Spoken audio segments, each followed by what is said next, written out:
Muy buenas noches. La idea del día de hoy es, como siempre en las actividades que realizamos en la noche, estas actividades lideradas por uno de nuestros especialistas, en este caso el doctor Felipe Corredor, con el apoyo de un grupo de nuestros residentes, se ha hecho una revisión de la literatura, el estado actual, con relación, en este caso, al manejo de la vía aérea. Les recuerdo que vamos a dejar las preguntas para el final, vamos a dejar un espacio de preguntas. Por favor, los residentes nuestros ya saben las recomendaciones para esta actividad, al igual que los estudiantes que están rotando. Y los que no quieran hacer preguntas al aire, les recuerdo que por favor las pueden dejar en el chat. Igual si quieren aportar o si creen que hay algún punto para discutir, bienvenido hacia el final. Doctor Corredor, muchas gracias y pues podemos empezar. Listo, buenas noches para todos. La idea es que vamos a realizar a lo largo de la actividad, como ya les había mencionado a los que estaban conectados antes, unas preguntas en la plataforma de Kahoot. Entonces, bien pueden hacerlo a través del link que está ahí en www.kahoot.it o a través de la aplicación. Ingresan con el código que está en la pantalla para poder conectarse, ponen ahí algún apodo, nombre, lo que sea, para poder participar. Van a hacer unas preguntas cortas, sencillas, para poder, pues, que se van a desarrollar y se van a contestar a lo largo de la actividad. Bueno, entonces, el panel del día de hoy es el manejo de vía aérea en escenarios críticos. Como ya lo mencionó el doctor, vamos a estar con el apoyo de 3 de nuestros residentes de tercer, segundo y primer año. Con la imagen de fondo de nuestro querido hospital, pues vamos a mencionar que estas son situaciones bastante difíciles en las que se exige el máximo potencial del anestesiólogo. Requiere una alta destreza, requiere un alto conocimiento, requiere sobre todo la cabeza fría para poder tomar la mejor decisión en pro del paciente, en pro de salvar pues la vida de él.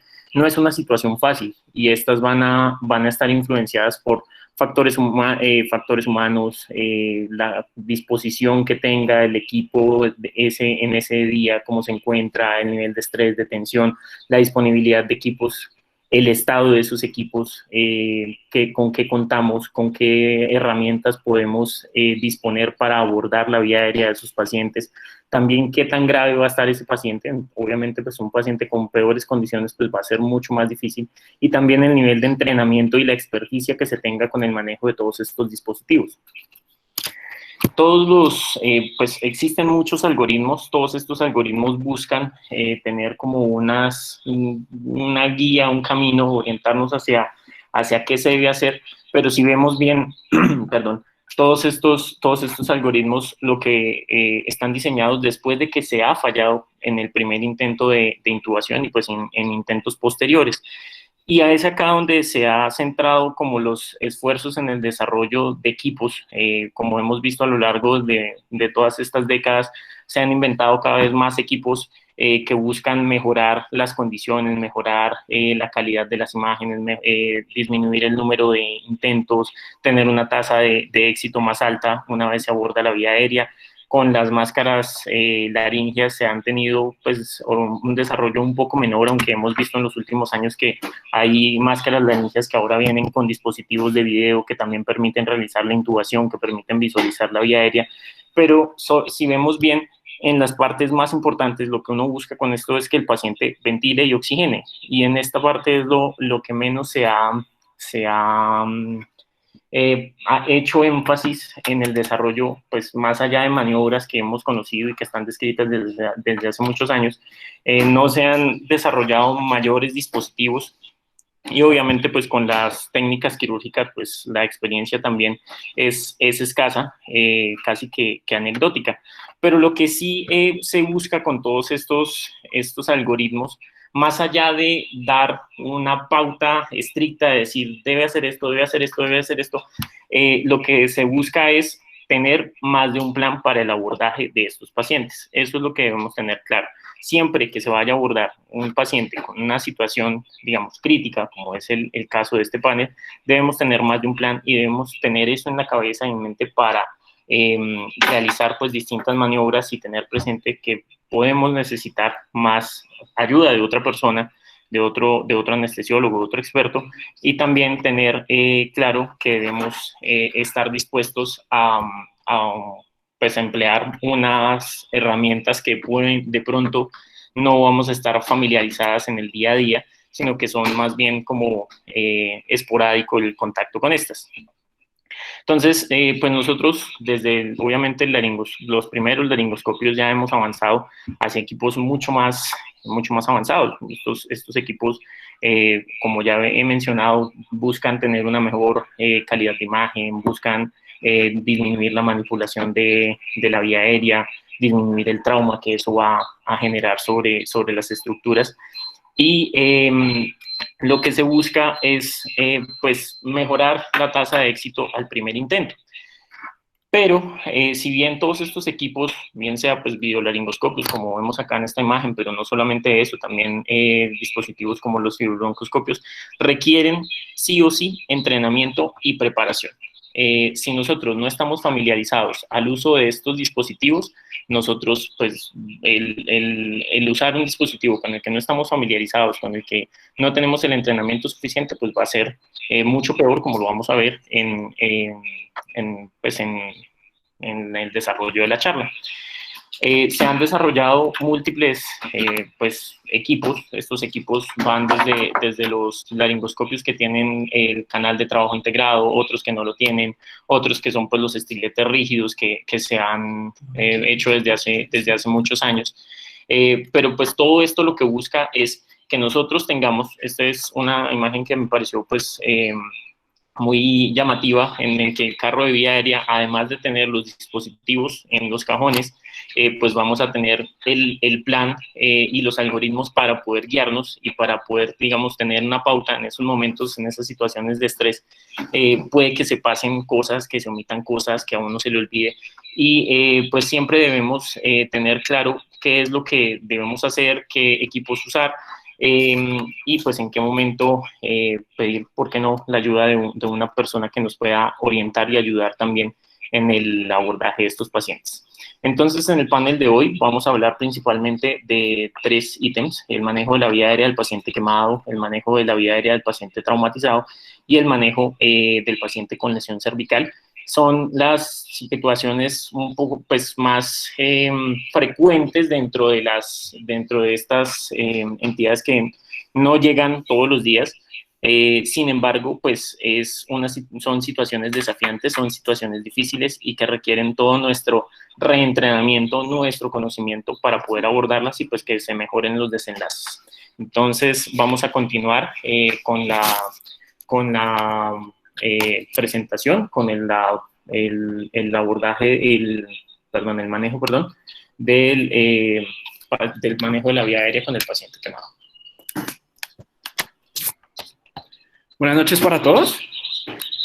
Mi nombre es Sergio Covaría, residente de anestesiología. Entonces, el paciente quemado es importante y es uno de los escenarios críticos en el manejo de la vía aérea, porque nos demanda como grupo de anestesia muchas veces el reto de decidir si intubamos o no intubamos a este paciente. Durante mucho tiempo se manejó el paradigma que era un paciente que se intubaba sí o sí, y también después de que decidimos intubar este paciente, decidir cómo lo vamos a hacer. Se ha estimado que aproximadamente del 2% al 14% de los pacientes quemados pueden cursar con quemaduras de la vía aérea, y estas pueden ser de la vía aérea superior o de la vía aérea inferior. Los pacientes con quemaduras de la vía aérea superior, generalmente por su fisiopatología, van a demandar definir si requieren manejo o no de la vía aérea durante las primeras 12 horas, y los pacientes con quemadura o lesión de vía aérea inferior durante las primeras 24 a 48 horas. Asimismo, la quemadura o lesión de la vía aérea se relaciona directamente con la superficie de área corporal quemada.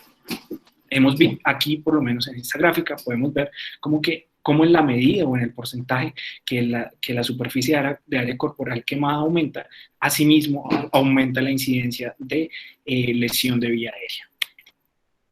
Rápidamente, la fisiopatología de la lesión de la vía aérea superior e inferior cambia un poco y eso también hace que cambie un poco la decisión cuando decidimos intubar o no, porque la vía aérea superior, vamos a ver que la injuria se presenta principalmente por los gases calientes o la inhalación de gases a altas temperaturas, mientras que en la vía aérea inferior se caracteriza principalmente por el depósito de sustancias o aspiración de sustancias químicas y tóxicas que van a desarrollar un proceso inflamatorio de neumonitis y por eso es que puede tardar un poco más la presentación o el debut clínico de un paciente con dificultad respiratoria asociada a lesión de vía aérea inferior, que incluso puede cursar al SDRA. Vamos a ver que el paciente quemado va a tener una alteración en su fisiología. Clásicamente se ha dividido entre las primeras 24 o 48 horas y después de las primeras 48 horas. En las primeras 24 o 48 horas vamos a ver que es un paciente que pierde gran cantidad de su volumen efectivo circulante, lo cual va a llevar a que sea un paciente que pueda incluso cursar con un choque hipovolémico, una hipoperfusión de las estructuras, sobre todo el hígado y del punto de vista renal, que nos importa porque nos va a cambiar la farmacología de muchos medicamentos que utilizamos nosotros a la hora de decidir intubar un paciente, como lo es el propofol. Es también una situación de estrés que va a aumentar la liberación de catecolamina, nos puede agotar las reservas de las mismas y nos puede favorecer la presencia de choque o de depresión cardíaca con administración de ketamina y también va a ser un paciente que va a disminuir la cantidad de albúmina circulante, lo cual nos va a aumentar la fracción libre de los medicamentos que se unen a estas. Esto principalmente en las primeras 24 a 48 horas y después de las primeras 48 horas vamos a ver que es un paciente que todo lo contrario se comporta como un paciente hipermetabólico, hiperdinámico, que va a aumentar la perfusión renal y hepática, lo cual nos va a alterar sobre todo esa farmacología de medicamentos que antes estaba disminuida porque habíamos disminuido la perfusión a nivel hepática y renal. Ahora vamos a ver que esto se va a ver alterado porque vamos a volver ahora de forma aumentada a hiperperfundir el hígado y los riñones. Asimismo, vamos a ver que la alfa-glicoproteína ácida, que es una proteína de reacción inflamatoria y de fase aguda, se va a ver aumentada, lo cual va a disminuir la fracción libre de algunos medicamentos que son importantes para nosotros, como lo es el rocuronio y los relajantes no despolarizantes, lo cual va a tener un impacto cuando decidimos relajar a nuestros pacientes, puesto que se ha visto que los pacientes que sufren quemaduras van a sufrir una alteración de la placa neuromuscular, aumentando los receptores de acetilcolina, lo cual va a hacer que sobre todo entre el séptimo y el octavo día vamos a ver que los pacientes se van a comportar como resistentes a las dosis usuales de relajantes musculares no despolarizantes y una dosis usual de 1 a 1.2 miligramos por kilogramo de peso puede ser insuficiente para realizar una secuencia de intubación rápida y vamos a necesitar dosis incluso mayores de 1.5 a 2 miligramos por kilogramo de peso. Y la succinilcolina se ha considerado que es un medicamento seguro en las primeras 48 horas, porque después con el aumento de estos receptores de acetilcolina se ha visto que podría estar relacionado con una hipercalemia que podría incluso ser severa e inducir arritmias en estos pacientes y complicar ese proceso de intubación. La lesión de la vía aérea inferior, que es la que puede evolucionar principalmente al SDRA, a la dificultad respiratoria de un paciente que se complique mucho más, no es tan fácil de evidenciar simplemente por la historia clínica del paciente y muchas veces vamos a necesitar una visualización directa con fibrobroncoscopia, con alguna manera de poder entrar directamente a la vía aérea y clasificar, como nos lo muestra esta tabla, de 0 a 4 el grado de severidad de la vía aérea y establecer un pronóstico de hacia dónde más o menos vamos a saber qué corre este paciente. Entonces, decidir si intubamos o no intubamos un paciente, clásicamente se han tenido criterios como que la obstrucción de la vía aérea, un paciente que viene con signos eminentes de obstrucción de vía aérea, o aunque no tiene obstrucción de vía aérea en el momento, sabemos que va a requerir un recambio de líquidos elevado que puede inducir una edema de vía aérea y posteriormente podríamos llegar a perder esa vía aérea. La superficie de área corporal, se ha dicho que entre el 40 o el 50% o más es una indicación de intubación, aunque sabemos que el gran quemado con el 20 o 25% 25% de superficie corporal, ya nos podría llegar a pensar si decidimos o no intubar al paciente. El paciente quemado también puede ser un paciente que está expuesto a traumatismo, puede estar cursando con un choque hipovolémico, puede estar cursando con alguna otra causa de indicación de intubación, por lo que debemos valorar de forma global estos pacientes y no solo pensar en la lesión de vía aérea secundaria, quemaduras. El riesgo de edema, que ya lo habíamos hablado, y las quemaduras faciales, hasta qué grado podríamos decir o qué signos realmente son relacionados a que el paciente pueda tener un riesgo de quemadura o simplemente lesiones superficiales en cara nos podrían llevar a intubar a un paciente. Entonces, este es un metaanálisis que hace el Centro de Quemados Especializado de los Estados Unidos del 2018, en el que dice que cerca del 28 al 53% de los pacientes intubados en centros especializados para quemaduras eran extubados en las primeras 24 horas, del 45 al 65% de los pacientes en las primeras 48 horas, pero pocos estudios tomados para este estudio hablaban de cuál era la necesidad de reintubación, pero de los que lo reportaban, solo del 12 al 31% de los pacientes, después de haber sido extubados, pasado 24 horas, no necesitaban reintubación, lo cual abría el debate a que no todos los pacientes que tenían quemaduras probablemente necesitaban una intubación. Sin embargo, no es una decisión fácil y en la misma discusión de este metaanálisis nos abren el debate, y es que muchos pacientes probablemente sin una indicación clara y precisa de intubación van a terminar intubados por un riesgo-beneficio sobre el paciente, y es algo en lo que quisiera pensáramos a través de esta charla. Entonces, la evaluación inicial del paciente, entonces vamos a ver que es mucho más probable que un paciente tenga lesión de vía aérea si tiene un espacio cerrado, porque tiene mayor probabilidad de aspiración de gases a altas temperaturas y de elementos tóxicos o de gases tóxicos o partículas menores a 5 micras que puedan llegar hasta los alveolos y causar un proceso inflamatorio. Saber si el paciente estuvo expuesto de entrada, o saber la historia natural, si fue químicos o gases o simplemente fue una explosión que lo expuso a altas temperaturas, para saber guiar para dónde va a ir ese paciente y en cuánto tiempo lo vamos a intubar. Traumatismo contundente o los accidentes, el manejo global o la valoración global de ese paciente, o cuando llega simplemente por una alteración del Glasgow, una alteración del estado de conciencia que decidimos que es un paciente que necesita intubación. Entonces aquí quisiera hacerles una pregunta, y es, ¿qué criterios considera usted que son los más sensibles y específicos para decidir si un paciente quemado se beneficia de intubación orotraqueal? Criterios tradicionales, criterios AVA 2011, criterios de Denver, o no utiliza ningún criterio. Les pedimos que por favor nos ayuden con la votación en el Kahoot que teníamos ahorita, o que por favor les pedimos que entraran.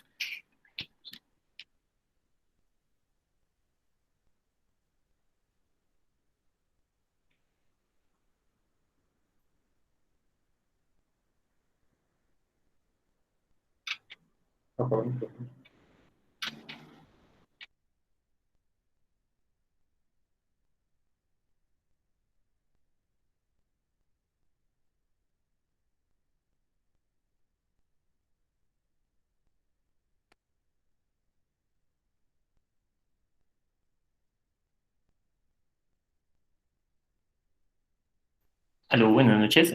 Bueno, esta era para eh,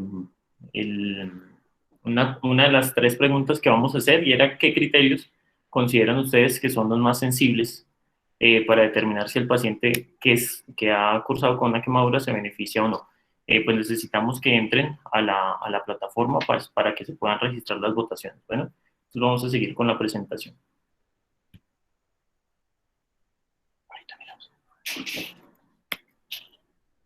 Bueno, entonces, decidir si intubamos o no intubamos a un paciente, o si tomamos algunos criterios específicos, es importante, porque si bien intubar a un paciente de forma rápida puede salvar su vida o puede evitarnos complicaciones, aunque no encontramos para esta revisión larga series de casos largas en las cuales se observaran pacientes o para decidir no intubar y mirar a ver cómo les iba, sí encontramos reportes de casos en los que encontramos que cuando de forma no adecuada decidimos no intubar a un paciente y postergamos esa intubación, después la intubación puede llegar a ser mucho más difícil, más allá de pensar simplemente que por no intubarlo al inicio, ya de entrada va a ser más difícil. Pero sí debemos saber que si decidimos no hacerlo, podemos encontrar muy seguramente con una vía aérea más difícil a la hora de decidir intubar, incluso terminar en fatalidad con estos reportes de casos. Entonces, la Asociación Americana de Quemaduras intentó definir criterios en el 2018 de decir, bueno, ¿qué puedo tener de forma objetiva para decidir si tuvo un paciente quemado? Entonces, comparó los criterios tradicionales que pudiéramos haber tenido, un paciente con edema oral, que tuviera quemaduras en cara, sospecha de inhalación de quemaduras, y estratificó unos criterios que denominó los criterios ABA del 2011. Estos criterios ABA del 2011 hicieron series de casos y los compararon contra los criterios tradicionales, encontrando que tenía una sensibilidad del 77.5% y una especificidad del 44% versus los criterios tradicionales encontrados uno por uno, encontrando que solo los criterios tradicionales tenían una sensibilidad del 25%. Sin embargo, pues los criterios ABA tenían una sensibilidad apenas del 77% y con una especificidad no muy buena. Entonces decidieron mirar los criterios tradicionales o únicos uno por uno para ver cómo los podrían ajustar a los criterios de ABA o a los criterios de la Sociedad Americana de Quemaduras, y encontraron que si a esos criterios de ABA le sumaban la sospecha de inhalación de gases más los signos de quemadura de vello facial, la sensibilidad se aumentaba al 95%, pero persistía una muy mala especificidad de apenas 24%.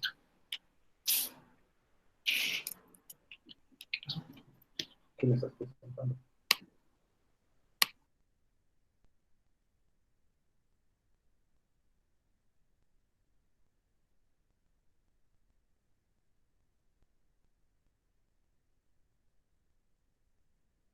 Un momento, es que parece que no se está presentando la pantalla adecuadamente, ya vamos a corregirlo. Sí, más o menos en el último minuto estamos viendo todas las cámaras activas, pero no se ve, la pantalla compartida sale en un cuadro pequeño nomás.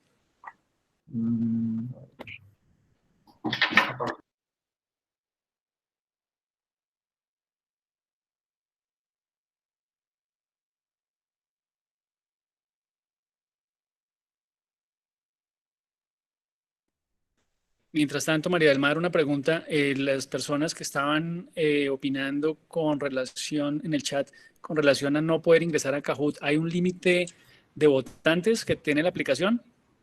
Sí, señor, acepta máximo 50 personas, pero en el momento en que lo abrí, habían 32 personas conectadas. Ok. Ya una Entonces, vez por iniciado, favor, para todos, para los que se pudieron registrar en este momento, ¿cuántos quedaron entonces? ¿50 ya? En este momento, ya, o sea, me quedan registrados los que cuando abrí el juego estaban ingresados. Ok.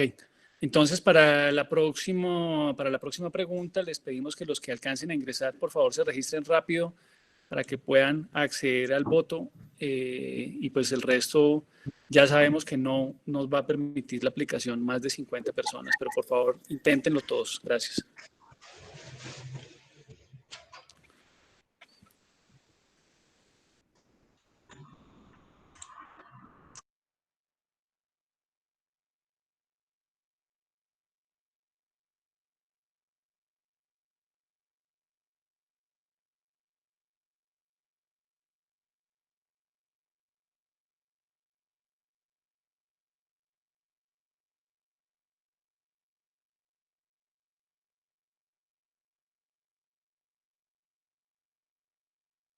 Ahí estamos viendo otra vez ya la pantalla, creo que ya. Ahora sí vamos a continuar. Perfecto. Y quisiera hacerles una pregunta. ¿Estamos desde esta diapositiva? Por favor, sí, recuerden que estamos grabando, entonces acá hacemos los ajustes y creo que puede retomar desde después de la pregunta de Kahoot. Gracias. Sí, señor. Ahí.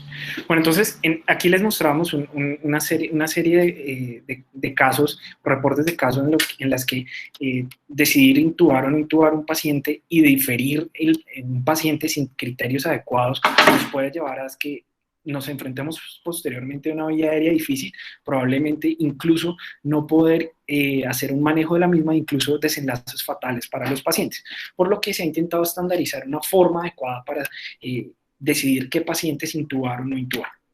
Esto lo intentó hacer la Sociedad Americana de Quemaduras en el 2018, intentando ellos establecer unos criterios ya habían intentado establecer unos criterios en el 2011, pero en el 2018 decidieron compararlos contra criterios tradicionales que pudiéramos encontrar por sí solos y en los cuales por sí solos nosotros decidiéramos intubar o no intubar a los pacientes.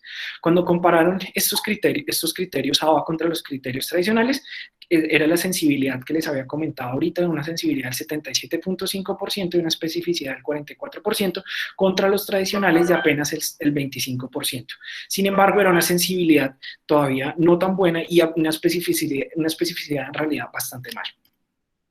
Entonces, en esta misma unión del 2018, en esta misma reunión del 2018, perdón, se quiso mejorar esa sensibilidad, esa especificidad, y salieron los criterios de Denver, y fue básicamente coger los criterios ABA del 2011 y compararlos, o coger uno por uno los criterios tradicionales e intentar mejorar esta sensibilidad metiendo o tomando los criterios más importantes de los criterios tradicionales. Y encontraron que cuando los criterios de ABA 2011 tradicionales les ponían la sospecha de inhalación de gases tóxicos o altas temperaturas y los signos de quemadura de vello facial, la sensibilidad subía al 95%, pero todavía con una muy mala especificidad de apenas el 24%.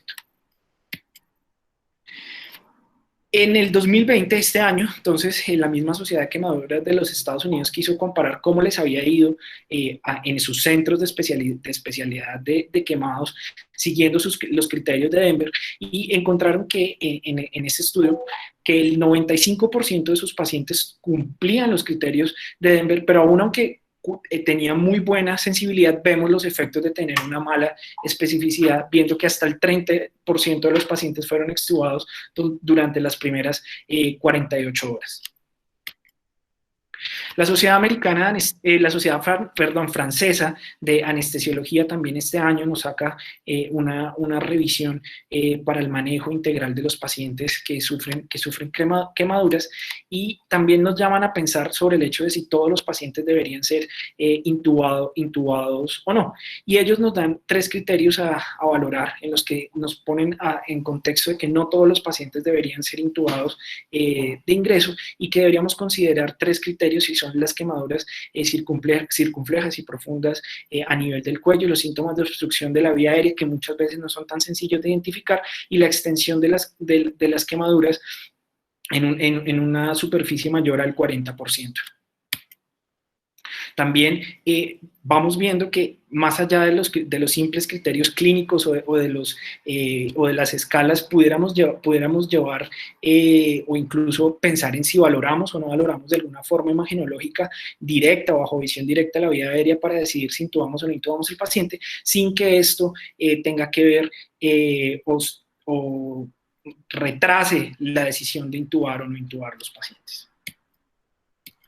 Es así que la misma Sociedad Americana de Quemaduras ha intentado desarrollar algún protocolo, alguna forma que no se ha validado en gran medida, pero ya se ha visto cómo en los centros que se tenga la experiencia y el recurso podemos utilizar laringoscopias o fibrolaringoscopias directas para evaluar la vía aérea y decidir si de alguna u otra manera podemos generar algoritmos que nos permitan ver la vía aérea y si tenemos o no signos claros de compromiso de la vía aérea, intubar o no intubar o observar los pacientes. Esto no se ha validado en series largas, pero ya vamos viendo cómo nos vamos llenando de otros argumentos para decidir si intubamos o no intubamos a nuestros pacientes con quemaduras. La Sociedad Colombiana de Anestesiología también hizo lo suyo, hizo una revisión en el 2018 y también nos llama a pensar si debemos intubar o no intubar a todos los pacientes. Sin embargo, en estos algoritmos vamos viendo que los pacientes van a requerir una observación cercana, una revaloración pues de un grupo experto y de personas que sepan manejar las complicaciones de la vía aérea cuando no podamos acceder rápido a ellas, lo cual nos puede llevar a desenlaces fatales, pero nos abre también el debate de si intubamos o no intubamos a todos los pacientes.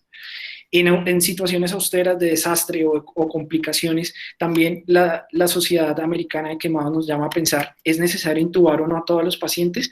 Es cuando necesitamos, cuando estamos cortos de recursos, cuando necesitamos intubar a pacientes que puedan tener desenlaces mucho más fatales, y también nos abren algoritmos a pensar si los pacientes tienen o no criterios para decidir asegurar la vía aérea o podemos observarlos.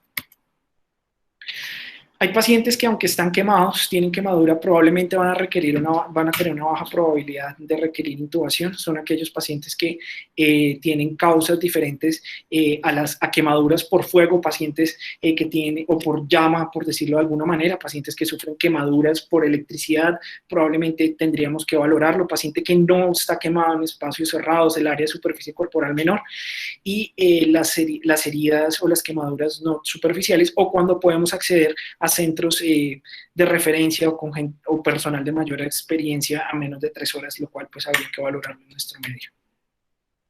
Ya cuando decidimos intubar a nuestros pacientes, pues considerar el riesgo de trauma cervical, más adelante vamos a hablar de esto, podemos hacerlo con laringoscopia directa, videolaringoscopia, y considerar siempre una adecuada fijación del tubo pues para evitar perder la vía aérea en estos pacientes. Hay varios algoritmos ya cuando decidimos intubar a los pacientes. Si el paciente viene con signos de quemadura severa o moderada, cuando el paciente viene con signos de quemadura severa, que podemos ser un estómago lleno, podemos hacerlo incluso o considerar que es un estómago lleno, podemos pensar que podemos hacerlo, y si el paciente es cooperativo, de forma despierta, con una visualización directa, con broncoscopio o de algún otro dispositivo de los que también nombraremos más adelante, o si decidimos también hacerlo con una inducción y alguno de los dispositivos que consideremos, teniendo en cuenta la farmacología y los cambios que nombramos anteriormente. Esta revisión sistemática que nos pretende evaluar ¿cuál es la superioridad de la videolaringoscopia versus la laringoscopia directa a la hora de intubar a un paciente en escenarios críticos o con vía aérea difícil? Vamos a ver que a favor de la videolaringoscopia hay mayores tasas de éxito en el primer intento, menores demoras, le va mucho mejor a los pacientes. Pero hay algo aquí bien importante en lo que quisiera hacer hincapié, y es que en el personal que se ha entrenado en manejar la videolaringoscopia es donde les va bien. El escenario de paciente crítico con vía aérea difícil no es probablemente el escenario para entrenarnos, y cuando comparan el personal inexperto o que no se ha entrenado en el uso del videolaringoscopio, no hay diferencia a la hora de decidir asegurar la vía aérea con estos nuevos dispositivos. El videolaringoscopio nos permite pues, la visualización directa de la vía aérea, nos permite también tener una idea clara o una idea de qué es lo que está pasando y hacia dónde puede ir el paciente, y también las opciones o qué tan factible va a poder ser decidir una extubación posterior de este paciente.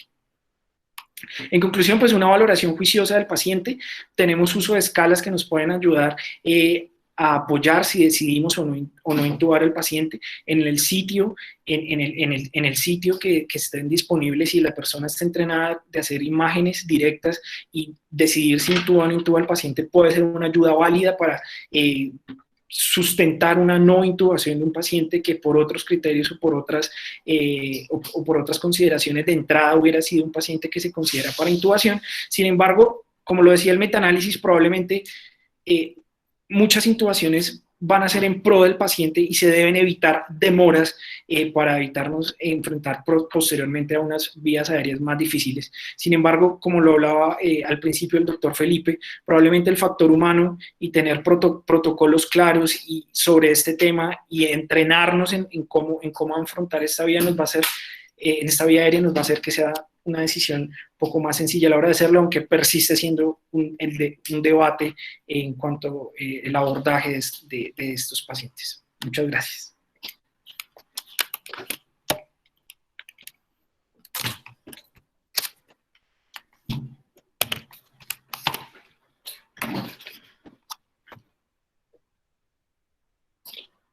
Bueno, muy buenas noches para todos. Entonces, para hablar de la vía aérea en el paciente politraumatizado, inicialmente pues quisiera comenzar a hacer el, el primer sondeo, el segundo sondeo, perdón. Entonces, básicamente, la pregunta que viene acá es, ¿cuál cree usted que es la incidencia de una intubación orotraqueal difícil no anticipada? Por favor, ingresen al Kahoot y respondan la que ustedes consideren la más cercana. Una vez tengamos las respuestas, María del Mar nos va a dar la respuesta. Bueno, entonces invito a los que se alcanzaron a inscribir al Kahoot una vez iniciamos la trivia, que tenemos 32 participantes, ya les debe estar apareciendo el juego para la siguiente pregunta en sus celulares o en el dispositivo donde lo tengan.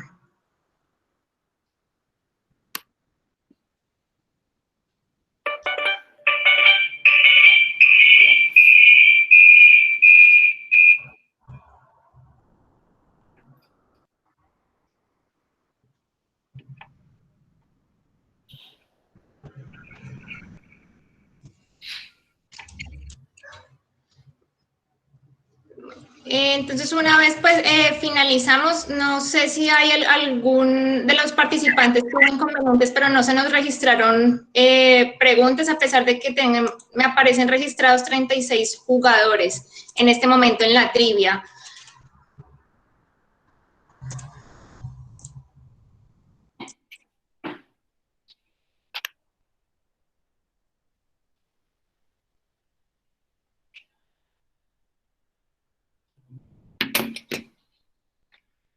Bueno, entonces para seguir, hay que recordar que la incidencia real de una vía aérea difícil, no anticipada, llega a ser hasta el 90% de los casos.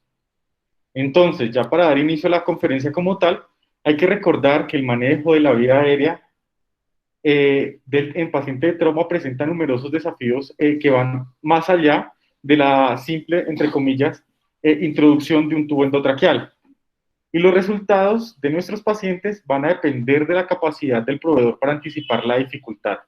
Hay que recordar que los algoritmos de vía aérea, perdón, de reanimación en trauma, nacieron del supuesto de que corregir la hipoxemia y la hipotensión va a reducir la morbilidad y la mortalidad en nuestros pacientes. Esto traducido fisiológicamente quiere decir que las prioridades del ABC de la reanimación traumática son detener el sangrado, mantener la perfusión y oxigenar. Es decir, si nosotros predecimos una vía aérea difícil, podemos realizar un plan seguro y ejecutable, y eso obviamente nos va a impactar en los desenlaces. Entonces, a modo de introducción hay que recordar que aproximadamente entre el 20 y el 30% de las intubaciones orotraqueales que se hacen en el servicio de urgencias son secundarias a procesos traumáticos. De los cuales pues hay que recordar que una intubación tardía pues obviamente se va a asociar con mayor mortalidad en estos pacientes. De ahí salió la premisa de la hora dorada, que es un concepto un poco ya antiguo, en el cual lo que se busca es contrarrestar las consecuencias fisiológicas y las lesiones graves que una intubación orotraqueal tardía pudiera presentarse, pues obviamente una mayor mortalidad. Entonces, hay que recordar que una vía aérea difícil pues se define como la dificultad para ventilar al paciente o realizar una laringoscopia e intubación orotraqueal o inserción de un dispositivo supraglótico, y esto realizado por medio de un personal experto. Dando respuesta a la trivia que pusimos al inicio de la conferencia, pues nos damos cuenta que la incidencia de lesión de intubación difícil no anticipada es hasta del 90%. Entonces, hay que tener en cuenta pues que cuando nosotros ya podemos predecir que la vía aérea va a ser difícil, podemos efectuar los algoritmos o podemos acatarnos a los algoritmos para realizar una intubación despierta. Asimismo, hay que entender que existen muchos factores humanos que van a cambiar los resultados, asimismo como el entorno en el que está el paciente y así como mencionó el doctor Felipe Corredor, la experiencia clínica que tenga cada uno de los proveedores para hacer el abordaje de la vía aérea. Se refiere como vía aérea fisiológicamente difícil a los factores como tal que no son anatómicos en el paciente, pero que eventualmente pueden influir en el resultado del tratamiento de la vía aérea. Estos son la hipoxemia, la hipocapnia, la hipotensión, los cuales al no ser corregidos van a llevar a unas consecuencias. Entonces, recordar que el retraso de la intubación orotraqueal puede aumentarnos entre un 1.8 y un 11.8% las complicaciones. De aquí es importante que estos, aproximadamente una vía aérea difícil se va a presentar entre el 0.3 y 2.7% de los pacientes. Recordar que, pues, más que intubar a un paciente, lo más importante es ventilarlo. Es decir, avanzado no necesariamente significa que es mejor. Desde que logremos administrarle el oxígeno que necesite nuestro paciente, estamos haciendo mucho por él. Ahora, en cuanto a lesión cervical, no me voy a detener mucho porque la siguiente conferencia va a ser solo de lesión cervical. Entonces, pero voy a mencionar estos datos básicos pues, para que los tengamos en consideración. Lo primero es recordar que todo paciente politraumatizado debe considerarse que tiene trauma cervical hasta que se demuestre lo contrario. Recordar que entre el 2% de la población en traumatismos generales presentan un traumatismo a nivel cervical.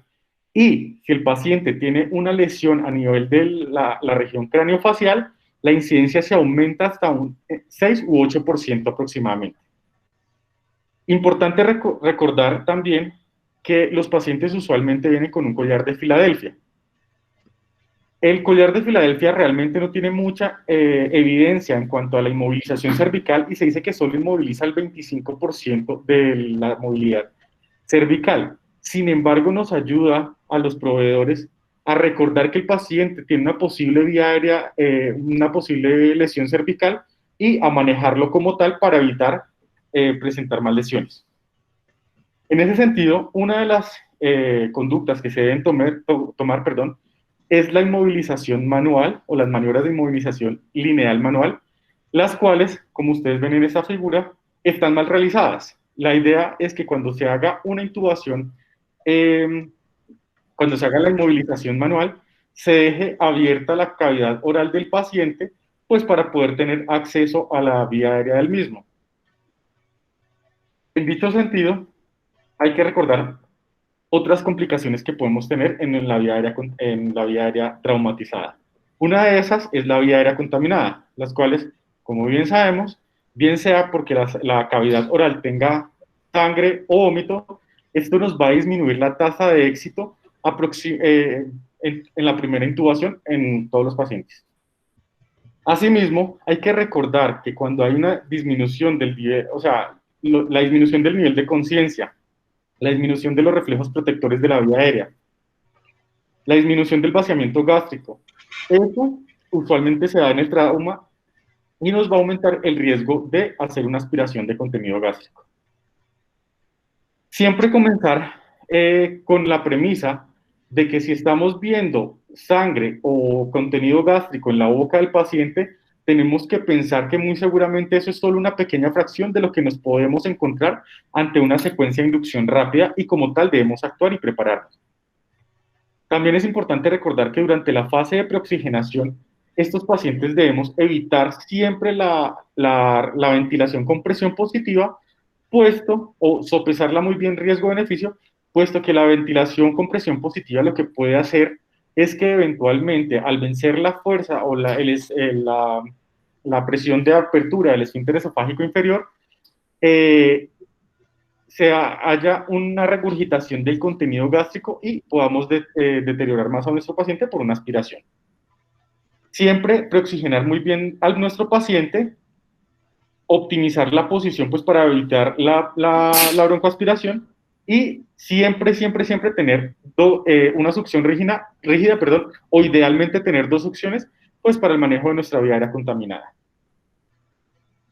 En dicho sentido pues viene la mnemotecnia como tal de Salat, que lo que pues traducido en español es una decontaminación de la vía aérea asistida por videolaringoscopia, en la cual lo que se busca es que cuando hay sangre o vómito y la capacidad de succión no es tan buena como la producción de este contenido, el proveedor pueda colocar una sección rígida o un tubo endotraqueal en el esófago superior para desviar los contaminantes dañinos o potencialmente dañinos de la vía aérea. Tratar pues de hacer el enfoque de descontaminación de las vías respiratorias con la laringoscopia asistida por succión para controlar la contaminación masiva de las vías respiratorias. Entonces, ¿cómo se va a hacer esto? Uno, utilizando dos succiones rígidas de gran tamaño, la cual la primera se va a localizar, como ustedes lo ven acá, al lado izquierdo del laringoscopio, siempre conectado directamente a la succión. Tenemos acá el videolaringoscopio y en la otra succión se va a localizar en este lugar, dirigida hacia el esófago superior. Esto con el fin de tener más capacidad de respuesta en caso de que esté pues, contaminada la vía aérea, poderla descontaminar de manera oportuna. Ahora, en cuanto al trauma facial como tal, pues hay que recordar que pues cuando hay desplazamiento de los fragmentos fracturados, esto nos puede llevar a un colapso de los tejidos blandos y ocluir la vía aérea. Asimismo, esto puede empeorar aún más con la inmovilización cervical. Entonces, se dice incluso que cuando el paciente tiene una inmovilización cervical, el operador tiene que incluso aumentar la fuerza de la laringoscopia, y este aumento de la fuerza de la laringoscopia puede llevar a peores desenlaces con el paciente. Entonces, de ahí la importancia de hacer una adecuada maniobra de inmovilización manual lineal para evitar aumentar la fuerza de la laringoscopia, e idealmente utilizar videolaringoscopios que nos ayuden a manejar esta vía aérea sin tener que manipular tanto la región cervical de nuestro paciente. Ahora, recordar también que el sangrado pues, va a estimular la emesis, y obviamente esto va también a ser un riesgo para el paciente que puede presentar una aspiración del contenido hemático. Asimismo, las fracturas condilares pues van primero a presentar una obstrucción mecánica, van a hacer una limitación para la apertura oral y van a generar trismo.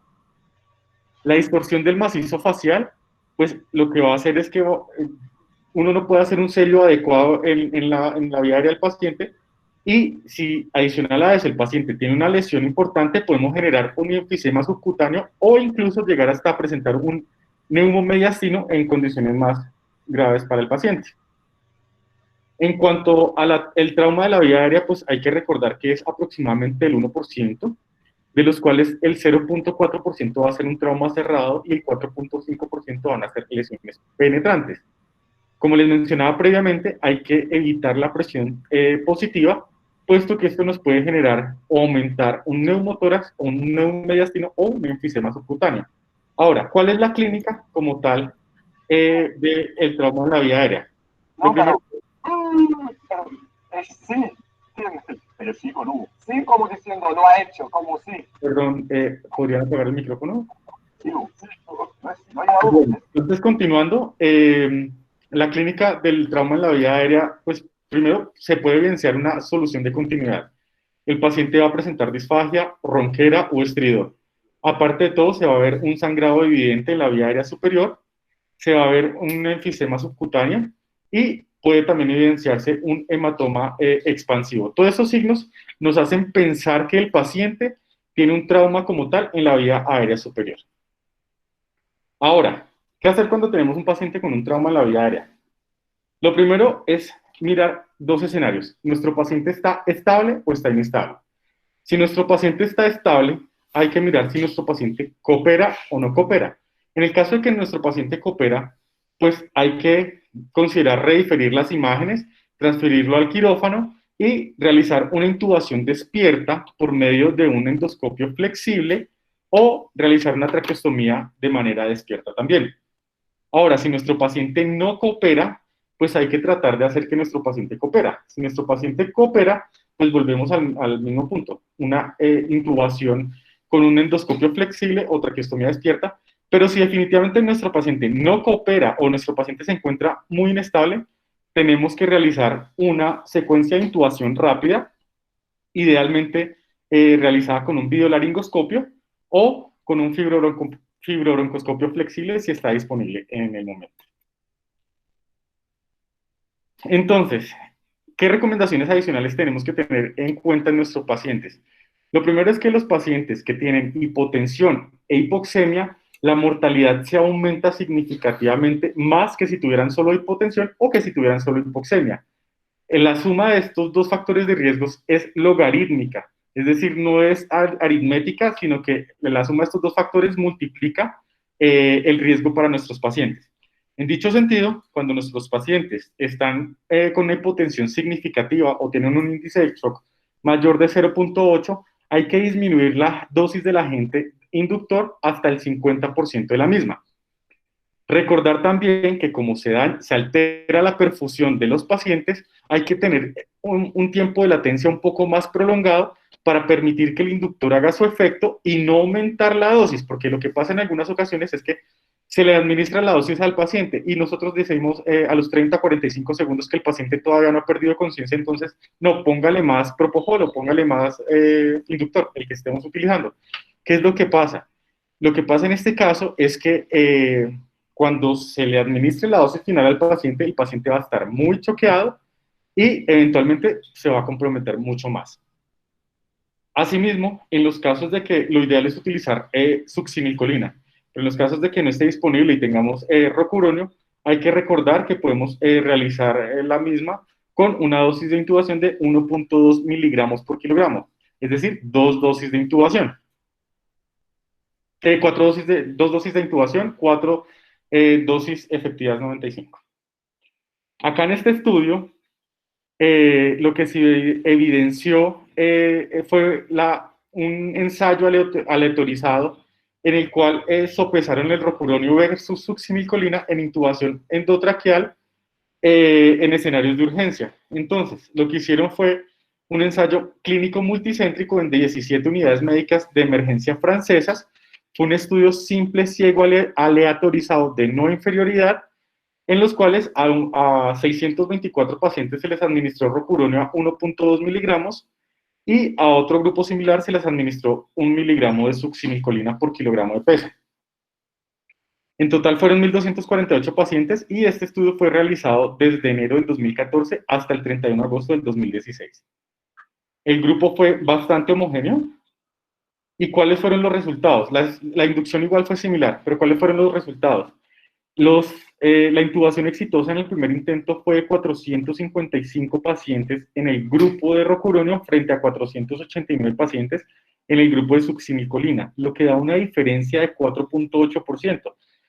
Pero el porcentaje que daban ellos para decir que no era inferior el rocuronio a la succinilcolina era menor, por lo cual ellos dijeron que al haber este porcentaje de diferencia, el rocuronio no se considera no inferior a la succinilcolina, es decir, se sigue recomendando de primera elección el uso de succinilcolina en escenarios críticos. Ahora, ¿cuándo realizar un abordaje cervical de la vía aérea? Esto se va a hacer cuando tenemos el escenario en el que el paciente no se puede intubar, no se puede ventilar y por ende no se puede oxigenar. Esto realmente es un escenario muy escaso, pero no es despreciable, y esto va entre el 0.05% y el 1.7% de los pacientes. Acá tenemos varios métodos que se han probado para hacer el abordaje del FONA. Sin embargo, pues como ustedes pueden evidenciar en su pantalla, el método con bisturí, buji y tubo es el más recomendado, puesto que es el que mejor tiene tasa de éxito, es el más rápido, es el más sencillo de realizar, nos permite hacer una ventilación adecuada, protege a la aspiración y es aplicable sin buenos reparos anatómicos y está disponible en la mayoría de los lugares. Entonces, este es el de elección como tal. Este estudio es muy importante porque cogieron 15 consultores de anestesia, 15 especialistas de cirugía general y 15 especialistas de cabeza y cuello. Se les dijo a todos que ellos iban a ser parte de un estudio de simulación, de un abordaje de vía aérea, pero en ningún momento se les dijo que iba a ser un escenario en el cual no se iba a poder intubar ni se iba a poder ventilar al paciente. Previamente les preguntaron que ellos, les preguntaron a ellos que quiénes iban a hacer eventualmente una traqueostomía o un abordaje de la vía quirúrgica un poco más temprano, y todos pensaban que el abordaje lo iba a hacer más temprano el grupo de los cirujanos de cabeza y cuello. ¿Qué se encontraron? Se encontraron en un escenario controlado donde todos los pacientes no pudieron intubarlos, no pudieron ventilarlos. Y la idea era mirar cuál era el tiempo de reacción para llegar a declarar la no intubación y no oxigenación y eventualmente para realizar el FONA. ¿Qué se dieron cuenta? Los resultados en los cuales se declaró la emergencia fueron todos muy similares. Sin embargo, a diferencia de lo que todo el mundo pensaba, los anestesiólogos junto con los cirujanos tuvieron tiempos muy similares de realización del FONA y de ventilación de los pacientes por este método. Por lo cual, una de las conclusiones del estudio es que realmente hay que entrenarse nosotros como anestesiólogos para realizar abordajes quirúrgicos de la vía aérea, siempre entrenarnos y no tenerle miedo, puesto que realmente está dentro de las habilidades que como anestesiólogos debemos tener. En cuanto a otros dispositivos que están para el abordaje de la vía aérea, pues están las máscaras Fast Track, que acá tenemos un video pues mostrando el ejemplo de cómo se deben avanzar, el cual lo realizamos en el laboratorio de simulación de la Universidad Militar.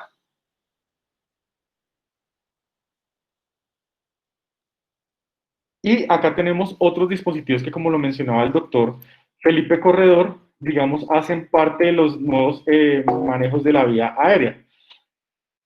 El Total Track lo que es una máscara laringea que tiene un video asistido y que adicional a eso tiene un canal un canal para administrar avanzar un tubo orotraqueal. Y pues acá tenemos un estudio en el cual fue realizado con 300 pacientes que fueron intubados con Total Track.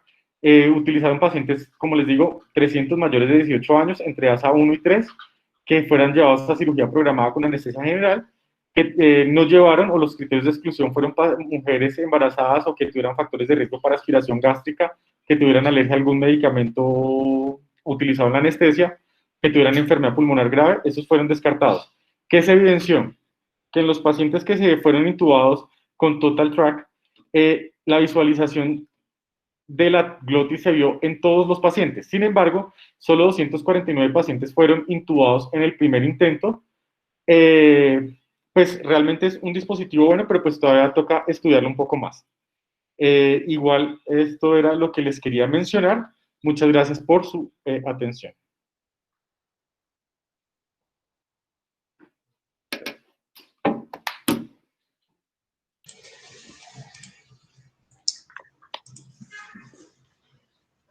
Buenas noches para todos. Ahí están viendo mi pantalla. Sí, María. Bueno, entonces para continuar ya con el último módulo de nuestro panel, entonces vamos a hablar del abordaje de la vía aérea en el paciente con trauma raquimedular. Recientemente pues encontramos en la literatura varias actualizaciones sobre el abordaje multidisciplinar de los pacientes con sospecha de trauma raquimedular, y digamos que estos son resúmenes desde el abordaje que se les debe hacer a los pacientes en la atención prehospitalaria hasta el manejo de sus complicaciones. En esta charla vamos a hacer el énfasis sobre todo en el manejo de la vía aérea en el momento de la urgencia o emergencia, pues que es como el objetivo que tenemos desde el inicio que nos hemos planteado. ¿Por qué es importante hablar de la lesión traumática medular? Porque es un problema neurológico grave, usualmente afecta a pacientes muy jóvenes que se encuentran entre la segunda y la tercera década de la vida, especialmente en los estudios en los cuales se miden incidencias de pacientes con trauma raquimedular, vemos que afectan una mayor proporción a los hombres, con una incidencia global de 2.3 casos por 100.000 habitantes.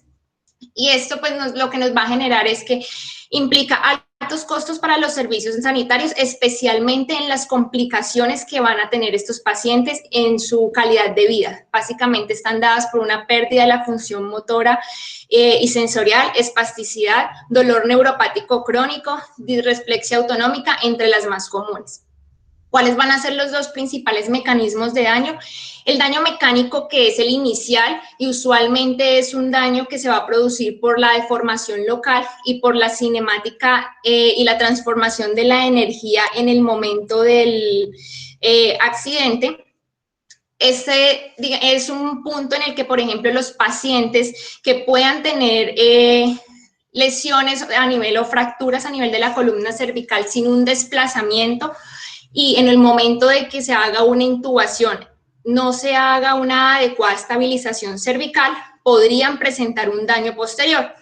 Y digamos que es un punto en el cual en el momento de emergencia, con una adecuada estabilización cervical manual en línea y con una técnica adecuada de intubación, podríamos evitar daños posteriores en estos pacientes. Y los daños secundarios usualmente van a estar asociados con la isquemia de la degeneración waleriana. Son daños que probablemente si se manejan en un intraoperatorio de manera adecuada, pues van a ser daños que podrían ser reversibles o también conocidos como prevenibles. La estabilidad de la columna cervical básicamente va a estar dada por una serie de ligamentos, pero para, digamos que fines prácticos, nosotros lo vamos a dividir en la columna cervical superior, que es la que nos interesa o tiene una mayor importancia en el momento de la intubación. Está definida desde la unión atlanto-occipital hasta C2 y usualmente los ligamentos que le van a proporcionar una mayor estabilidad a esta porción de la columna van a ser el ligamento apical, el ligamento transverso y el ligamento alar, tanto en su porción atlanta como en la porción occipital. Cuando hablamos de la columna cervical inferior, pues se va a entender que es desde C3 a C7, usualmente en el momento de la intubación o cuando por lo menos tenemos una posición de olfateo, que sabemos que es la posición, digamos, considerada como óptima para una intubación en una situación de no emergencia. En esta posición no se ha evidenciado que haya una mayor flexoextensión de las estructuras óseas cervicales y por ende, pues generalmente no va a tener una mayor implicación en el momento de la intubación. Pero ¿por qué hablamos de esto? Porque son mucho más frecuentes entonces las lesiones a nivel de la columna cervical superior. Y cuando vamos a revisar a qué nivel es la lesión más frecuente, usualmente encontramos que es entre C1 y C2. ¿Cuáles van a ser los mecanismos de fuerza lesivo? Básicamente dos. El más frecuente es un mecanismo de fuerza por hiperextensión, en el cual el accidente o el evento que pues presente este paciente va a ocurrir a una cinemática de alto impacto que se define usualmente por un accidente que ocurre a una velocidad mayor de 50 kilómetros por hora o caídas de altura aproximadamente mayores a 3 metros. En este mecanismo va a haber un desplazamiento inicialmente de las estructuras de la columna cervical anterior hacia la parte posterior y posteriormente hay una compresión de las estructuras de la columna cervical posterior y eso es lo que nos va a producir el daño. Cuando hablamos de las fuerzas de flexión menos frecuentes, en este caso hay inicialmente una fuerza que el paciente va a presentar y usualmente va por su eje sagital, nos produce primero una compresión a nivel de las estructuras cervicales. Los ligamentos que normalmente se van a ver involucrados y la lesión va a ser ruptura de estos son el ligamento interespinoso y el supraespinoso y al romperse estos ligamentos lo que nos va a producir es un desplazamiento de las estructuras hacia la porción cervical anterior, produciéndose la lesión. Entonces, ¿cuál va a ser la clínica esperada según el sitio de la lesión? Y la importancia de hablar de esto es que, digamos, del sitio de la lesión nos va a depender qué tan urgente es el abordaje de la vía aérea de nuestros pacientes. Incluso, la identificación del sitio de la lesión debe ser identificada de manera rápida y oportuna y en el ámbito incluso prehospitalario. Entonces, lesiones a nivel de C1, C2, no hay una musculatura respiratoria eficaz. Estos pacientes van a requerir un abordaje inmediato de la vía aérea. Cuando tenemos lesiones a nivel de C3, C4, usualmente se encuentra que hay parálisis frénica bilateral, entonces va a ser una ventilación que va a estar dependiente de los músculos accesorios. Es un paciente que obviamente va a requerir un manejo rápido de la vía aérea porque esto pues, nos va a llevar a una fatiga de los músculos respiratorios y pues posteriormente podrían desencadenar un desenlace fatal para el paciente. Lesiones a nivel de C5 normalmente producen una parálisis de la musculatura intercostal y abdominal. Entonces, pues son pacientes que igual requieren un abordaje temprano de la vía aérea, pero pues obviamente no va a ser tan inmediato como podría requerirse en una lesión C1 o C2, que probablemente haya que hacer el abordaje en un ámbito prehospitalario. Entonces, el abordaje inicial no va a ser diferente a lo que nos hablan las guías sobre el manejo del trauma. Debemos hacer el mismo enfoque, el ABCDE. Sin embargo, ¿qué va a cambiar en el paciente en el cual sospechamos que tiene una lesión cervical? Debemos hacer una protección de la columna cervical. ¿Cómo? Pues los estudios, la mayoría nos recomiendan que la manera más segura de realizarlo es con la estabilización cervical manual en línea. Como ya nos habló Daniel en su charla anterior, normalmente o lo más frecuente que nosotros vamos a encontrar es que nuestros pacientes llegan a los servicios de urgencia con un collarín cervical. Sin embargo, se ha encontrado que el collarín cervical, a pesar de que se haya puesto de la manera correcta, tiene un grado de movilidad y angulación en la columna cervical superior, que es especialmente la que nosotros queremos proteger. La protección de la columna cervical, como les digo, se debe hacer, sin embargo, no debe retrasar otros procesos, como van a ser el manejo de la vía aérea, el control de las hemorragias y la valoración neurológica inicial. Cuando hablamos de esta valoración neurológica inicial, entonces se debe hacer en el ámbito prehospitalario, y hay signos claves que se deben identificar desde el momento prehospitalario hasta el paciente que nos llega, lo recibimos en el servicio de urgencias, que van a ser puntos claves para definir si ese paciente requiere una intubación inmediata. ¿Cuáles van a ser? Debilidad o parálisis de las extremidades, especialmente cuando son extremidades superiores, alteración de la sensibilidad, hipofonía, que el paciente presente un patrón respiratorio abdominal, ausencia de dolor en lesiones previsibles, pues esto lo definen especialmente cuando el paciente tiene fracturas expuestas o lesiones que normalmente producirían dolor y el paciente no las percibe, y el priapismo. La identificación de estos signos clínicos y la sospecha de una lesión medular, junto con un traslado seguro dado por esta protección de la columna cervical, son los primeros pasos para un tratamiento correcto de nuestros pacientes. Entonces, como lo mencioné anteriormente, nosotros la mayoría de los pacientes los vamos a ver que nos van a llegar con un collarín cervical. Sin embargo, se han hecho varios estudios en los cuales se ha demostrado que no todos los pacientes lo requieren, o sea, no todo paciente politraumatizado requiere una inmovilización con un collarín cervical. Sin embargo, pues obviamente quienes sí lo requieren, es importantísimo que se haga en el momento de la atención prehospitalaria. Entonces, para ello, se han descrito dos escalas en las cuales se pretende valorar cuáles son los criterios de bajo riesgo para pensar que un paciente tiene una lesión medular. Como les digo, ahí está Nexus, que es esta que les voy a presentar. Es la más conocida porque es muy fácil de realizar, simplemente cuenta con 5 criterios. Se ha demostrado una buena sensibilidad y un buen valor predictivo negativo. Y la otra es Canadian C-Spine Rule, que es un poco más extensa y es una propuesta de los canadienses que realmente nosotros no la aplicamos porque es bastante extensa. ¿Cuáles van a ser los criterios de Nexus? Entonces, ausencia de dolor en la línea media, ausencia de déficit neurológico focal, estado de alerta normal, ausencia de signos de intoxicación y ausencia de lesión dolorosa que causa distracción. Si el paciente tiene o cumple con estos 5 criterios, realmente no requeriría una estabilización cervical. ¿Cuál es la sensibilidad de esta escala de Nexus?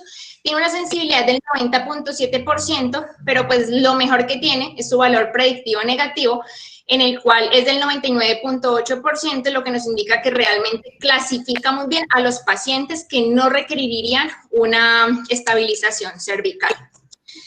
Lo otro que debemos tener en cuenta entonces es el estado neurológico de los pacientes y hacer una valoración muy rápida inicial. Para ello se ha definido la escala de ASIA Score, en el cual nos clasifica a los pacientes desde la letra A a la E, y va a ser una evaluación muy rápida, tanto sensitiva y motora. A es el paciente más comprometido neurológicamente, y el E es el paciente que neurológicamente está intacto. Entonces, ¿cuál va a ser nuestro manejo para asegurar la vía aérea de estos pacientes? Entonces, estamos hablando de que estamos en un escenario de emergencia en el cual muchas veces el abordaje de la vía aérea probablemente se deba hacer antes de confirmar si hay una lesión cervical como tal. Entonces, por lo tanto, todo paciente del que se sospeche lo debemos manejar con una inmovilización manual cervical en línea, que es lo que nos recomiendan las revisiones de los equipos multidisciplinares para estos pacientes. ¿Y cómo se va a hacer esta intubación? Entonces, hay dos posibilidades y esto va a depender del estado neurológico inicial de nuestros pacientes. Si estamos hablando de que los pacientes son hacia E, es decir, neurológicamente están intactos, lo ideal y la recomendación que se hace es que el paciente debe ser intubado despierto con la finalidad de uno poder valorar posterior a la intubación si hubo cambios neurológicos con el procedimiento que se realizó. Obviamente, si el paciente no colabora, si hemodinámicamente no se puede realizar la intubación con el paciente despierto, pues lo ideal sería seguir con una secuencia de intubación rápida y pues digamos que la única ventaja que probablemente podríamos tener al realizar la secuencia de intubación rápida es que pues vamos a eliminar el reflejo de la tos y los movimientos respiratorios, pero no vamos a tener la oportunidad de valorar a este paciente neurológicamente posterior al procedimiento. ¿Y cuál va a ser la técnica? Pues esto ya es ampliamente discutido y va a depender mucho del escenario clínico y de la persona quien vaya a hacer esta intubación.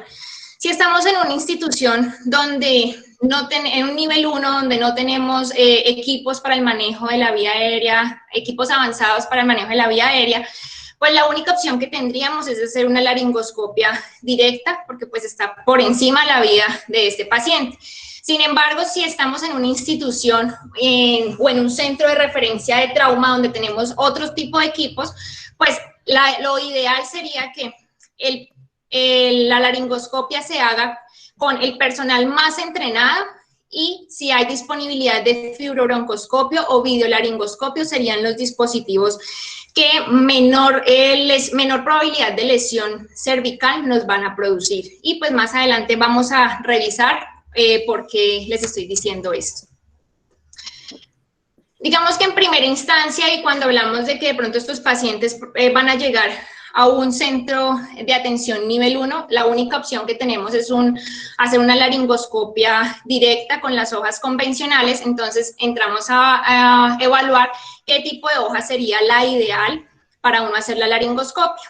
Este es un estudio que se realizó en cadáveres, es un poco, pues ya es un poco antiguo, sin embargo, es uno de los estudios más grandes que se ha realizado para comparar la estabilización cervical manual en línea y la inmovilización con el collarín cervical con 3 hojas diferentes de laringoscopio y poder evaluar la biomecánica durante la intubación. Posteriormente, ya un estudio un poco más reciente, donde ya habían otros dispositivos de vía aérea, se compararon entonces 4 tipos diferentes de dispositivos. Vamos entonces a ver que en el primer estudio, en el que se compararon las hojas Miller, McIntosh y McCoy, utilizando la estabilización cervical manual en línea y el collarín cervical, y se evaluaron en 3, digamos, posiciones diferentes. En la angulación anteroposterior, si había distracción axial y en la rotación angular. Y para las 3 tipos de medidas que se tuvieron en cuenta en este estudio, la hoja Miller, que es la hoja recta, tiene una menor, digamos, rotación angular, menor distracción axial y una menor angulación anteroposterior. Por eso, si hay posibilidad en la institución donde estemos de una hoja Miller, sería la primera opción por encima de las otras hojas de laringoscopio. Cuando ya hacen la comparación de los 4 diferentes dispositivos para el abordaje de la vía aérea, compararon la laringoscopia con una hoja McIntosh, el estilete luminoso, los dispositivos supraglóticos y el AirTrack. aquí las comparaciones o las mediciones que hicieron fue la flexoextensión medida en grados, cuál era el dispositivo que menor flexoextensión producía en el momento de la intubación, y la traslación antero-posterior. Para ambas medidas se encontró que los dispositivos que menor movilidad producían en el momento de la intubación, considerando o partiendo del principio de que le estaban realizando al cadáver estabilización cervical manual en línea, fueron el AirTrack y el dispositivo de máscara supraglótico. Pero entonces, ¿por qué no utilizamos dispositivos supraglóticos en el abordaje de los pacientes con sospecha de lesión medular? Ese estudio fue publicado mucho antes al que les acabo de presentar, en el cual efectivamente sí hay una menor movilidad de la columna cervical cuando se utilizan máscaras laríngeas. En esta oportunidad utilizaron dos tipos de máscaras laríngeas diferentes, y al momento de hacer la intubación no había una mayor movilidad comparada, por ejemplo, con el AirTrack, pero en el posterior a la intubación y cuando se insuflaba el dispositivo supraglótico con la medida estándar para el tamaño de la máscara laríngea, se observaba que la presión que ejercía el dispositivo supraglótico sobre el canal medular sí producía un desplazamiento antero-posterior. Entonces, no hicimos lesión al momento de la intubación, pero cuando ya fijamos, digamos, el dispositivo supraglótico, esta presión sí nos puede generar probables lesiones que en el momento inmediato es muy probable que no las veamos. En este siguiente estudio, que me pareció muy interesante, se mide la biomecánica de la intubación en diferentes escenarios, y esto pues también obviamente fue realizado en cadáveres, y se realizaron entonces 3 experimentos. El primer experimento se pretendía medir la fuerza de intubación y el movimiento de la columna cervical cuando los cadáveres se sometieron a intubaciones con una laringoscopia con una hoja Macintosh y un AirTrack. El experimento 2 era para mirar si había cambios cuando se hacían intubaciones repetidas. Y en el experimento 3 pretendía relacionar la fuerza de la laringoscopia y el movimiento cervical cuando había una lesión en alguna estructura ósea de la columna. Entonces, vamos a centrarnos en el experimento 1 inicialmente. Los resultados, se utilizaron 14 cadáveres frescos, y estos resultados incluso fueron comparados con casos de pacientes. Trataron de que ambas muestras demográficas fueran muy similares, y los resultados es que en rojo vamos a encontrar la fuerza y en el eje de X encontramos la fuerza, y en el eje Y vamos a encontrar los cambios en flexoextensión producida durante la intubación. Entonces, con el AirTrack, en los 4 diferentes momentos de la intubación, tanto en los cadáveres como en los pacientes, se encontró que había una menor fuerza, la cual era directamente proporcional a la flexoextensión a nivel de la columna cervical. Y pues vemos que el cambio es sustancial cuando esto se compara con la laringoscopia con una hoja Macintosh. Entonces, nuevamente nos reitera que si hay la posibilidad de una videolaringoscopia, pues es una opción más favorable. En los resultados del experimento 3, que era el que nos pretende comparar la laringoscopia, ya sea directa o indirecta, cuando hay una lesión cervical, ellos midieron la fuerza, el cambio a nivel o de angulación a nivel de C1 y C2, y el cambio o el desplazamiento antero-posterior en el canal medular. Y para ambas medidas, en el segmento cervical lesionado, se encontró que era mucho más favorable y había un menor desplazamiento cuando se utilizaba el dispositivo de AirTrack. Entonces, de ese estudio nos queda que si hay la posibilidad de una videolaringoscopia, pues es mucho mejor que hacer una laringoscopia directa. Y por último, les traje ese estudio descriptivo en el cual el centro Harvey Medical Center, que es un centro de referencia de trauma en Norteamérica, ellos reciben aproximadamente entre 250 y 300 pacientes con sospecha de lesión cervical anual. Hicieron un seguimiento de 7 años a los pacientes que tenían pues una sospecha de este tipo de lesiones. La lesión que ellos, bueno, neurológicamente el estado en el cual estos pacientes llegaban, valorado con un ASIA score, era una escala de E, es decir, que estaban neurológicamente intactos. Estos pacientes, digamos que son los que, como les mencioné anteriormente, se deben realizar la intubación de manera despierta para uno pues poder corroborar que el paciente no tuvo cambios neurológicos posteriores. El nivel de la lesión para este grupo de este hospital más frecuente fue C1, C2, como anteriormente se ha descrito en otras series de casos y grandes estudios que evalúan las lesiones cervicales, y la lesión más frecuente fue las lesiones facetarias. Cuando se compara el método de intubación usado, videolaringoscopia versus la fibrobroncoscopia, se encontró que el grupo de anestesiólogos de este centro de referencia preferían utilizar como primera opción la videolaringoscopia, teniendo una tasa de éxito muy alta en el primer intento con este dispositivo. ¿Qué ventajas encontraron frente a la videolaringoscopia y por qué la utilizaban más? Porque uno, es más rápida de hacer versus una fibrobroncoscopia, requiere menor entrenamiento, los anestesiólogos se sentían más seguros realizándola, y lo otro pues es que el equipo es más fácil o accesible en las salas de urgencias. Cuando comparaban la técnica de intubación según el nivel de la lesión, que vimos que la más frecuente era C1, C2, también, a pesar de que es el sitio donde mayor angulación puede haber en el momento de la intubación, también preferían realizar una videolaringoscopia como una primera opción.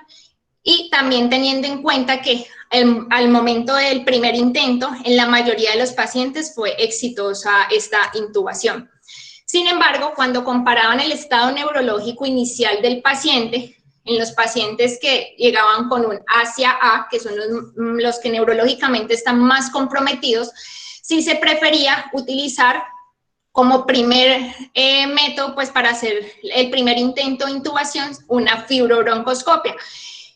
¿Por qué? Pues porque el paciente, digamos, ya neurológicamente estaba comprometido, e incluso la preferían hacer con el paciente pues ya bajo una secuencia de intubación rápida, porque pues neurológicamente no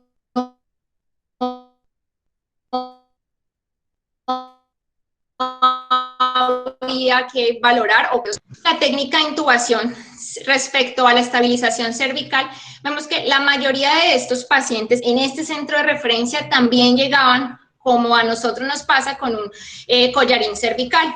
Pero no hubo, digamos que, mayores cambios en elegir qué método de intubación iban a realizar con el tipo de estabilización cervical que el paciente ingresara a la sala de urgencias. Igual, prefirieron hacer en estos tipos de pacientes videolaringoscopia. A continuación, pues vamos a ver un video de una videolaringoscopia que realizamos también en el Hospital de Simulación de la Universidad Militar. Como les mencioné, pues la ventaja de este equipo es que requiere un menor entrenamiento respecto a la fibrobroncoscopia. Vemos que no hay como tal después de que se haga una estabilización cervical manual en línea correcta, no debería haber como tal una mayor angulación de la columna cervical, y es un procedimiento rápido. Y por último, este archivo nos lo brindó nuestro tutor, el doctor Corredor, en el cual pues él tuvo un caso de un paciente con una sospecha de una lesión medular, y se le realizó entonces una fibrobroncoscopia despierta para poder hacer el abordaje a esta paciente.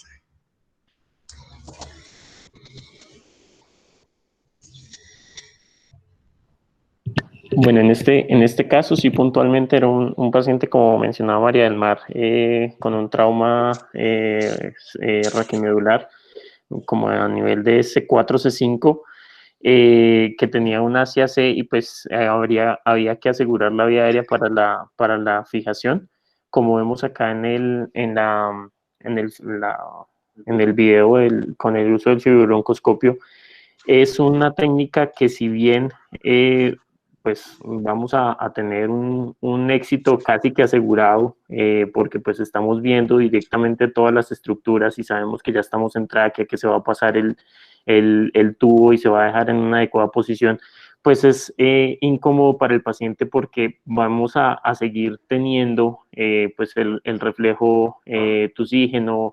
Entonces es muy importante tener pues una sedación adecuada para el paciente y mantenerlo en un estado, en una delgada línea en la que no se vaya a profundizar tanto como para perder sus reflejos, pero que haga apnea, pero tampoco que vaya a quedar muy superficial y que cualquier estímulo pues vaya a desencadenar la respuesta de todos estos reflejos, porque pues va a dificultar mucho más la intubación y obviamente pues nos va a retrasar en el acceso definitivo de la vía aérea. Y como pues conclusiones de este módulo nos queda que la intubación orotraqueal en los pacientes con sospecha de lesión cervical se debe realizar con el mínimo movimiento de la columna cervical. Siempre se debe hacer una estabilización cervical manual en línea de estos pacientes ante la oportunidad de que haya al menos una persona ayudando a quien está abordando la vía aérea. La decisión de qué técnica se va a usar, pues va a estar muy influenciada por el entorno y las competencias de quien se vaya a encargar de hacer el abordaje de la vía aérea. Pero cuando estamos hablando de que nos encontramos en un centro de referencia de trauma o en un centro donde hay personal de anestesiología, pues nosotros durante la formación nos debemos entrenar tanto en el manejo de la videolaringoscopia como de la fibrobroncoscopia, y en el momento en que pues llegue un paciente con estas características, hacer el abordaje con la técnica que más entrenados nos sintamos. Lo otro pues ya son respecto a si hablamos de que videolaringoscopia versus fibrobroncoscopia son las técnicas de intubación que nos van a dar una menor angulación y menor movilidad a nivel de la columna cervical, con una posterior, digamos, menor disminución en el diámetro del canal medular. Entonces, pues, videolaringoscopia es un procedimiento más corto, menor entrenamiento, y quizás el equipo sea más factible de tener en diferentes instituciones que un fibrobroncoscopio. Y el fibrobroncoscopio, pues la tasa de éxito es, como ya lo dijo el doctor, casi 100%, estamos viendo las estructuras, estamos dentro de las estructuras, dentro de la vía aérea, pero pues requiere de un mayor entrenamiento y quizás de un mayor pues equipo en la institución donde nos encontremos. Y finalmente, pues la intubación, idealmente en los pacientes que neurológicamente están intactos o que tienen ASIA score favorable, se debe realizar entonces la intubación con el paciente despierto para corroborar que no hubo lesión neurológica asociada post-intubación. Muchísimas gracias.